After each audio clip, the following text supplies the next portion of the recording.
Welcome back to the channel. Glad you could join me. So I want to talk today about the fifth book in the Discworld series. And I realize I have something here on the screen that I need to move. This is Sourcery by Terry Pratchett. This is the third book with Rincewind in it. Yes, third book. Because we have the first two, which is The Color of Magic, Light Fantastic. Then we have Equal Rights, Mort, and Sourcery. So this is another Rincewind novel. Now, Rincewind is, at this point, living kind of mooching around the university. He's, as you know, if you've read the other books, a failed wizard, but he's still considered a wizard, so he's allowed to be there. Well, the story begins with a wizard named Ipslor the Red. Ipslor the Red decided that he was going to buck hundreds of years of tradition and marry and have children. Now, one of the things about marrying and having children for wizards, it's forbidden. The reason being is that if you go back through Discworld, kind of in the real world, if you were the seventh son of a seventh son, you were considered a luck child, and you had, magical abilities kind of thing. And in the Discworld, because it's kind of a fractured mirror image of Earth, if you will, that gets turned a bit, and you become the eighth son. An eighth son of an eighth son is a wizard. If that wizard has then 8 sons, they become what's called a sorcerer. And you'll notice that the book is called Sourcery, S-O-U-R.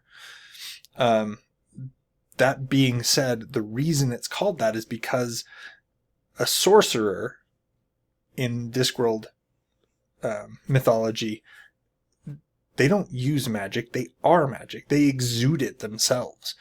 They don't need the magic of the world. They don't need to shape it and control it.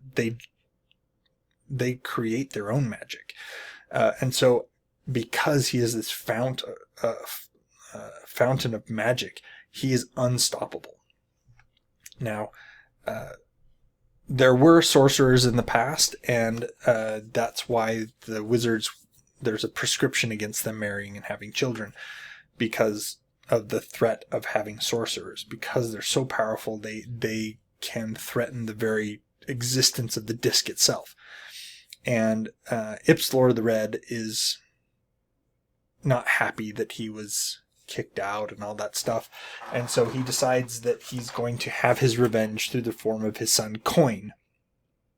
Now, Ipslor dies, but before he dies, he puts his spirit into his staff so that death cannot claim him, which is one of the reasons why the story even exists. If Coin did not have Ipslor's constant prodding, none of this would have happened. Ipslor being very bitter about what had happened to him. So 8 years after the birth of his son and the death of Ipslor the Red, Coin shows up in Ankh-Morpork at Unseen University. And Rincewind, the librarian, and all the other magical critters realize that something very bad is going on. And so they leave the university, and they do it just in time. The Arch-Chancellor had passed away. A new one was about ready to step into his pointy shoes, and he is immediately killed by Coin, who then challenges the most powerful wizard in Unseen University and promptly beats him. And they crown Coin the new Arch-Chancellor.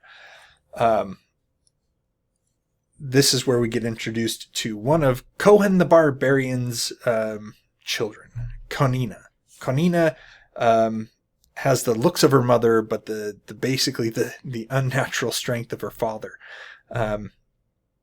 And she is convinced, well, I don't know if convinced, but co-opted is probably the better word, by the Arch-Chancellor's hat to steal it before it can be given to Coin. This sets off another chain of events where Conina shows up where Rincewind is hiding out, and drags him along because the hat has gained sentience. After spending so much time on various arch-chancellors' heads, it has been imbued with the magic of the arch-chancellors, their knowledge, and etc. And it knows that sorcery is bad. And so it sets off to find a wizard who can wield the knowledge of the arch-chancellors and set up a counterforce to the sorcerer coin. And they head off across the Circle C to Al-Khali. And that's where we meet Nigel the Destroyer. Nigel is a barbarian in training. He has Cohen's book that's teaching him to be a barbarian hero. Although, as a barbarian hero, Nigel is somewhat lacking. First of all, he's Nigel. He didn't adopt a more imposing name, if you will. And he's if I remember right, he was the son of a greengrocer who wanted adventure, and so he goes off to seek his fortune as a barbarian hero. The interesting thing is that Kanina immediately falls in love with him, and she is a force to be reckoned with, and Nigel is not.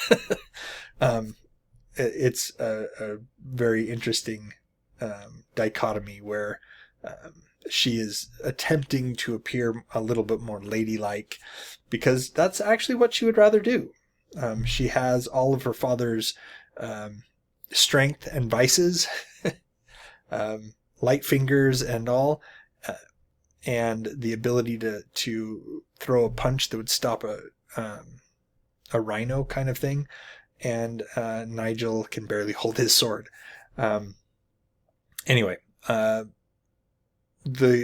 because they go to Al-Khali, they do find a wizard to wield the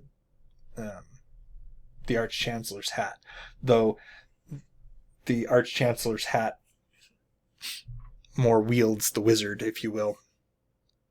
At this point, you do kind of have because of Coin, because he's basically blasting magic out into the Discworld. It's not just the wizards of Ankh-Morpork that are feeling more powerful. Rincewind himself is feeling more powerful. Rincewind actually does his own magic. He does it very, very seldomly because he is almost a magic null point, if you will, in the Discworld. But we have these wizards building towers, because that's what wizards do on the disc. They build towers, and they start facing off against one another and really stretching the fabric of reality. And you know what happens in the Discworld when you start stretching the fabric of reality? It soon rips and lets in the dungeon dimension. I won't go much more into detail. There's actually a lot more that's going along. Coin actually triggers. I don't think they call it Ragnarok off the top of my head, but basically, Coin triggers the end of the world because of what he's doing, and Rincewind has to, again, the eternal coward that he is, in opposition to the eternal hero, has to save the day. I really like the novels with Rincewind in it. I like Rincewind as a character. He very much, if you think about it, he much more embodies what you might call a normal person. A normal person faced with impossible circumstances doesn't automatically just charge into danger. And Rincewind,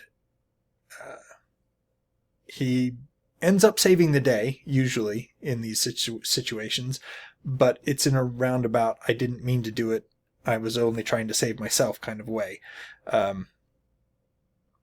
and the convoluted ways and means that Rincewind ends up facing his own shortcomings and overcoming them, but still remaining Rincewind in the end, is always interesting and funny to read.